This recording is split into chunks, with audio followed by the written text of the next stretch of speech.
What's up, everyone? This is David Greenspan, and you are listening to the Mindshare Podcast, a proud member of the Industry Syndicate Media Network. Additional podcasts are available at industrysyndicate.com and mindshare101.com. This week's episode is sponsored by Kits Keep in Touch Systems. This is episode 38. As children, we're taught to be ourselves. As we grow up, we try and figure out who we are. Do you remember back in high school, the type of music you listened to set the tone for how you dressed and who you hung out with? Growing up, we were all influenced by others. What they thought was cool influenced what we thought was cool, and this was and still is a form of acceptance. Wanting to be accepted by certain people and or groups. Wanting to be looked at in a certain way. Always concerned about what people think. And even today, as we're all grown up, and this really still remains the same, people drive certain cars, dress a certain way, eat at certain restaurants, and even make choices on technology based on what they believe others have already accepted as okay. For most people, it's just easier to operate this way. Lay low, don't get noticed. Well, how the hell are you supposed to build mindshare? How the hell are you supposed to prove your value? How the hell are you supposed to succeed above and beyond if all you do is lay low and not get noticed? I mean, if you do the exact same as everyone else because that seems to be accepted and the way people do things, then my bigger question to you is, why you? And we see this all the time in our industry. People look at people to see what those other people are doing. Then most people go out and they do the exact same thing. And I get it. But I just don't get it. Too much of the same. It's just that. It's the same. So again, why you? The other day I was talking to someone as we were walking into a restaurant with like a whole bunch of guys. And we were going in to have a meeting. But we all happened to be very casual. And some of us, including yours truly, we were wearing hats. Now, I will say this place was closer to a bar than it was some high-end restaurant. But walking in, one guy makes a comment and says, "Hey, do you think we're dressed appropriately? You know, should we have a suit and tie on?" Now, he was obviously joking, but I turned around and laughed, and my direct response was, no worries, we're just fine. I went on to say that I rarely ever wear a suit anymore. In fact, in the world I operate in, most people don't wear suits anymore either. So he then responded and said, "Yeah, but I bet you weren't like that when you first started working." And I replied and I said, "Actually, you're right. I wasn't." So he then says, "Then what changed?" And I replied with, "I stopped trying to conform and be someone I wasn't. I feel more comfortable being myself, and I have more fun doing what I do, being myself, when I do it my way. When I do what I say I'm going to do, and I do it even better, then the suit and tie really doesn't matter. People influence people. And when you're you, that is the best way to really connect with someone else." And this is actually a similar conversation I had with someone else a few weeks prior to that. We were actually talking about tattoos. And I mentioned that I'm itching to get more of them. And for any of you with ink, it's highly addictive, and I'm sure you know exactly what I mean here. So he asked me what I wanted and where I wanted it, and I started rhyming off a whole bunch of different ideas and a whole bunch of different spots, including finishing the sleeve on my left arm. So he looks at me and says, "What about business?" So I looked back and I said, "You mean having a tattoo that shows no matter what?" He's like, "Yeah, like what are people going to think?" And so I replied and said, "What are they going to think about me? Or what are they going to think about the tattoo?" And he replied saying, "Both. Doesn't it concern you?" This is where the conversation went next level. We're talking about his job versus my job and how he has to carry himself during a day. So I asked him to explain further. And he said that he's with professionals all day, so he has to wear a suit and that having a tattoo on his arm just wouldn't be good for him. So I started poking further. And I said, like, what do you mean that you're with professionals? So he tried to explain himself that, the people he deals with are all pros and they wear suits and ties every day, so he has to play the part too. Now, reality being, who's going to see your tattoo if you're wearing a suit and tie? But anyways, I had to take that moment to remind him as well that the people that I deal with, they're also pros. We just have a more varied wardrobe across the industry. But then I asked him about his comment about playing the part and getting dressed up. You see, and this is more or less how I said it to him, but he feels the need every single day to get up and put on the suit and tie because the people he interacts with are all in a suit and tie. And I get it. Certain work environments call for it. But I'm going to go a different way with this. I pointed out to him that doesn't make them professionals just because they wear a certain type of clothing. And he didn't totally disagree with that.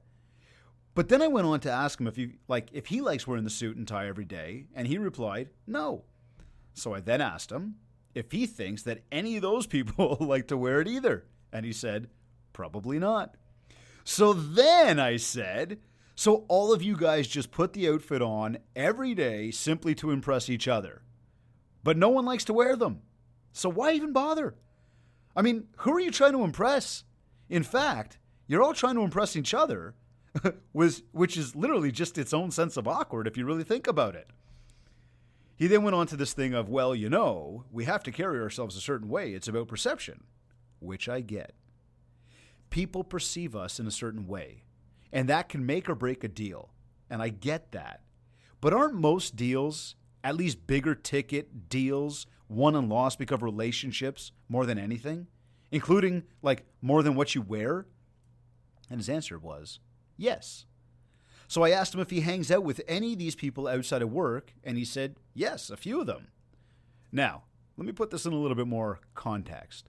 We were actually at the beach that day. So you can imagine, bathing suits, flip-flops, you get the picture. So that's where I had to ask. If they were all here with us, right now, at the beach, would they all be hanging out, in suits and ties? And he laughed and he replied, of course not. So I said, right. Because you have a relationship, and quite frankly, the wardrobe thing doesn't matter anymore. And he said, yeah, that's right. And so I asked, and if that guy or those guys or gals you're with in a suit and tie every day at the office happen to be here at the beach and they had a tattoo, would you look at them any different? And right away he's like, no. So I said, so why is it any different when you're at work? Or is it? You see, my point here is exactly what I said a moment ago. Most business is won and lost because of a relationship. Yes, price and product will always be a factor. But in a world of sales, where there are various options available, always, a lot of the time, it really just comes down to who do you know, like, and trust. Real estate is a know you, like you, trust you business. So being authentic will be so much more valuable to you than putting on the fake clothes, fake cars, and fake social media posts. Yes, perception can be a pain. So, yes, perception does matter. Because it can really affect how one person, or even many people, react to us. And yeah, I like tattoos. But no, I would not recommend anyone put one across their forehead, because although tattoos are more widely accepted today, across the forehead still doesn't jive. I mean, with me at least. But going beyond tattoos, how do we create a perception that is going to be the one that's really going to benefit you in the long run? How? Be authentic. Be who you really are. Being authentic connects you on a deeper level with people. It gives people something to gravitate to. And we all do wear many hats. I mean, when we're at work, we look, talk, and act one way. When we're out with the guys at hockey, I mean, in my case, we look, talk, and act another way. When we're at home with the kids, we also look, act, and talk another way. With family versus with colleagues. You get the picture here. And this is not about being fake. It's simply about how we all, every single one of us, operate. The many different faces we all have. For example, I like wearing my Mindshare 101 hats to the office. I've worn them on stage before. I wear them in my videos. I also drive a Harley. I share my love for that with people all the time. I play a lot of hockey, and I share that with people too. I'm just being me. And it's like I said before, it's what makes it all so much fun. And the crazy thing is, the more I'm me, the more people I connect with. and the more relationships I build. And I don't take any of it for granted. But with all of that said, my business seems to be doing better than ever. I used to get up and put on a pair of black slacks with a nice pair of shoes and a button-down top every day to work. In the winter, I'd even throw on a sweater over top the button-down and rock that style during the day sometimes. But then I'd go home after a long day, switch into a Harley t-shirt, a pair of baggy sweatpants or a pair of shorts, and it was like night and day. And yeah, obviously most people who even wear the suit and tie change when they get home too. But when I ride to the office, I'm definitely not wearing a nice pair of pants and a dress shoes. I'm not into the whole world of fashion. I mean, I hate shopping. I hate deciding what to wear. Now I'm supposed to think about what other people think I should wear with this suit and tie thing? I like to wear my hat. I like to wear my jeans. I like my t-shirts. I love my motorcycle. I am a family man who loves nothing more than to spend time with my 2 awesome kids and my beautiful wife. I like to say how it should be said, not beat around the bush and sugarcoat because I'm scared of what other people think. That's me. Take it or leave it. The best part is that the more I am me, the more I grow as a person, the happier I am when I look in the mirror. And isn't that what it's all about? The choices we make, the clothes we wear, the cars we drive, the restaurants we eat at. So many of our choices are made based on what others like or dislike and based on what others will think if we don't do whatever. Even social media. How many of you are scared to post on social media? I mean, have the fear that people may laugh or maybe that no one will even care. And I mean, I hear that all the time. Well, no one cares about me and what I'm up to. And you might even be thinking that right now. And you're right. Yeah, no one cares about you. And they only, it's only you that they don't care about. But we care so much about everyone else, right? Wrong. We all go to social media. I go, you go. So you obviously care about something. Or are you more so there in a day out of bad habit at this point? You're wasting time. You don't even know how you ended up there. And I'll tell you that every second you spend on social should be with purpose. And I know I've gone off about this one with you before, so I'll save like that follow-up rant to another time here, but you're there. And you're here. And you're doing it aimlessly sometimes. So what's to say that that's not the same reason that like others are there? It's not like everyone goes because they care about everyone who will show up on their feed. So you're right. Why you? Why will people care about what you're up to? Why? Because you posted something that is about you. The real you. Not the selfie in front of that house that we both know you don't own. You posted when you were really happy about something, and you posted when you had a bit of a shitty day. You let people into who you are. And I teach this to people all the time. If you want to make social media work, if you really want to connect with others in real life, then you need to be real. They need to see you in many different facets of your life, not just the one you want them to see. The key is to be authentic. The real you, with everything you do. That's what attracts others to start caring. We see when you're not all dolled up and looking spiffy, and we see when you are. We see when you're working, and we see when you're not. We see when you're in your real sense of you. You become a real person when you do that. And this is just not on social media. But like when you meet me in person, I'm the same person you see online. I'm the same person people tell you about, whether good or bad. That's me. And I have to say, personally, I love it. It provides me with this huge sense of comfort in my own skin. Years ago, before I started Kits, actually, I remember going for a job interview somewhere. And the first day was actually more of like a learning day, a tutorial for me, because like the pre-work had somewhat secured the job. But I go downtown, I get into one of the elevators, for one of those really tall buildings here in Toronto. I get up to that floor that I was going to, whatever, 35, I don't even know. They run me through a few things, and then I had to shadow someone that day. At lunch, like 12 p.m. on the nose, every single person got up, flooded into the elevators. I obviously followed. We all went for lunch, and then at about 5 minutes to 1, we all got up, went back in the elevators, swiped the key card, and back to the desks everyone went. Like clockwork. I left that day thinking, nice people, cool job, but it's not me. I'm not that guy. Like, just me. Not knocking that guy, but it's just not me. I was never the guy in school who dotted every I and crossed every T and went to every class. I like to play a little bit more by my rules than anyone else's. I like to keep the wolf and the sheep mentality in mind. Most people never ask the question. They simply assume they know the answer, or they watch what everyone else does and is doing, and they simply conform. Not me. I've always believed in asking the question, and more times than not, I end up learning a lot more by asking than simply by conforming. That's just how I personally have always been. I'm not making some statement of, oh, look at me, I'm cool, or I'm a troublemaker, or whatever, but I am saying that's just who I am. So that whole cubicle, key card, leave for noon, back by one thing, just do what everyone else is doing, just not me. And that was it for that job. And luckily it was, because that's when I started Kits. And even starting Kits, when I started this, I was getting dressed up, trying to play a role so that when I met people, they would look at me and perceive that I am a professional because of the way I dress.